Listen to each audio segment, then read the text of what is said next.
Hello, thanks for clicking on this video. My name is Zach, and I'm a lifelong reader and lover of all things science fiction, fantasy, comics, manga, personal development, and everything in between. Today, I just want to share my thoughts in a brief review of Neal Stephenson's The Rise and Fall of D.O.D.O. So this book, I have really mixed feelings on because it was, yes, fun, but B, unsatisfying ending. That's the best way to describe it. I finished it a couple days ago, or 2 days ago on the weekend. And I really enjoyed the first 2/3 of the book. I thought it was really fun. But then the ending, because spoiler alert, this is book one. I guess I didn't read too far into the subtext or subtitle of the book that this is D.O.D.O. number one. And even though the book came out in 2017, as of 2025, as of this recording, there is no book two yet. So that's the biggest negative for me, was that as I'm reading the book and getting towards the end and having a lot of fun, and the middle is a little bit slow, but as things start wrapping up, I'm looking at the time left on the book. It's like, okay, I've got an hour left in the book. How is Stephenson going to wrap all this up in the next hour? What's going to happen? And the spoiler is that, yes, kind of the current crisis gets resolved and we get a resolution to one of the challenges, but with so many cool lore drops and kind of a bigger world that Stephenson starts to build, that's going to, I guess, be book 2 or 3, or if the series ever gets completed, it'll be in those books. So that was my big downer, that I picked up this book because I was sort of itching for a time travel adventure. It sounded great. It's been on my TBR, to be read list forever because I really enjoyed Stephenson's Anthem. It was really cool. My first Stephenson book, and I wanted more Stephenson. So this is a known author. I like that style. I knew I would probably like this one. And reading it, the style, it really clicks all the check marks for me.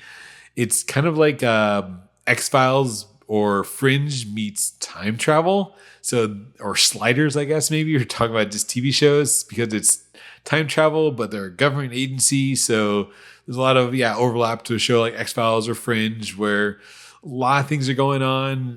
There's a past, a future, and there's like a mix. Like, that's what, again, the cool part about it was the concept of time travel and the lore drop that other countries may be doing time travel too. So I love that.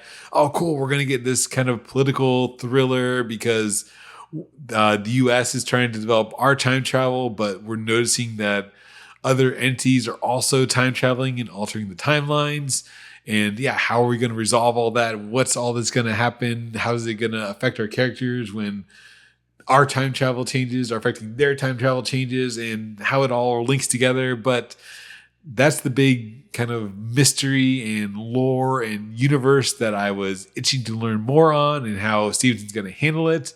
But it doesn't get resolved in book one. So that's the big downer, is that I love the concept. So it's kind of I don't want to say a new spin, but it's time travel, but it's done in a way that like a book. And it was interesting that that's kind of how Stephenson framed the time travel, that it's kind of like threads, not just like a MCU sacred timeline with branching multiverses, that it's a thread that needs to be weaved together almost, because our doers, our agents, need to go back to the time travel to do multiple times to get it to really stick in the past. So these small changes kind of had that butterfly effect, where you can't do too big of a change because it would cause a diachronic shear and really mess up the timeline. But small little changes here and there, well planned out, to these subtle shifts of just moving one small change in the past would affect things downstream in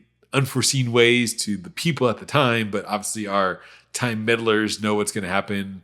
I thought that was just so cool. So much cool things going on there, that he really goes into like a theory, like a web theory or network theory of how the downstream effects, and how, in my mind, I could see this like Wikipedia, they're literally editing like a wiki site, but this interconnected web of events and characters and things in the past, and what may need to change in the past. Again, like removing one small piece of a puzzle, and how that's interconnected to the whole timeline of the future, and doing it in a way that's very subtle, again, to the characters in their time zone, but will have these upstream effects to the future and the present.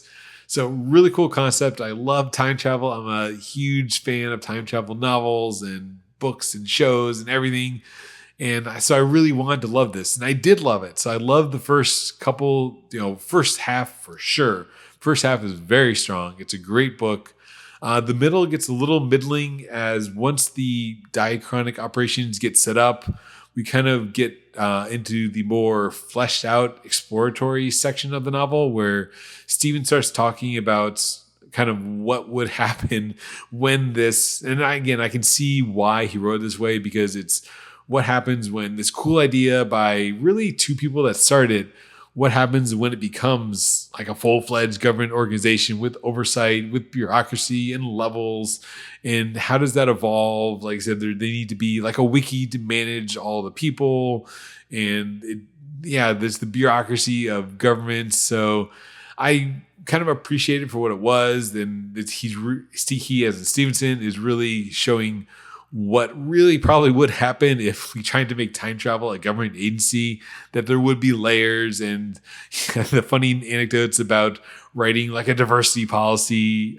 We hear about that in the story, and other kind of layers of management that would have to be an oversight that would have to be kind of drawn up to keep tabs on time travel, as fantastical as time travel as a concept is. And again, how the government would handle and manage that as kind of this black ops project, but ultimately working towards goals that may have catastrophic consequences to the world because it's time travel and they're messing with the past and trying to change future events that they think will work out one way, but who knows one small change could have these upstream effects. So really fun, really enjoyed my time. The first half, very strong.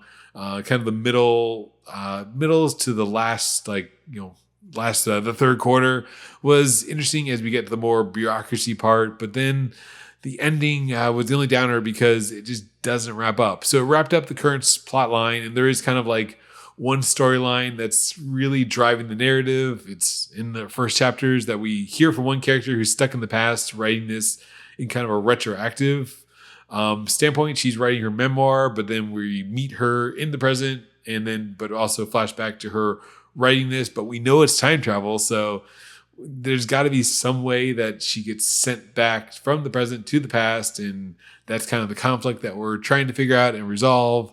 And luckily, that does get resolved. We kind of, in some cool aha moments and some funny, I guess, classic Stephenson style. It's a little bit funny. It's a little bit scientific. And yeah, I love the writing. And we do resolve at the Battle of Walmart. It's a lot of cool stuff. It's really funny. But the ending, the fact that it doesn't wrap up, that's the downer. That's why this might be like a 4.5 for me, like nearing perfection, but it's not as good as Anthem. So it's probably more like a 3.5 for me because it's fun, but it just peters out in the second half and it doesn't really stick the landing. So this goes from a good novel to like a so-so middle book. And so it's probably a 3.5 out of 5 for me.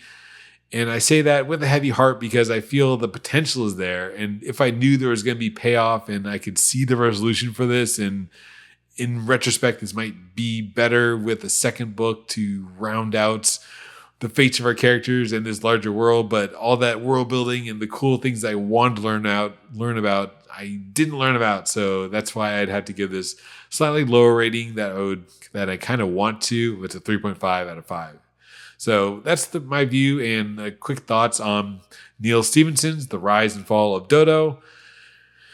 Tough to recommend, 3.5 out of 5, but I'm itching for more time travel, so it didn't really scratch that itch for me. So if you have any recommendations for fun, political sabotage, time travel, I read This Is How We Lose the Time War, but if you have any other recent time travel books besides This Is How We Lose the Time War, I'm all for that. So please leave me a comment, and thanks for watching. Have a great day.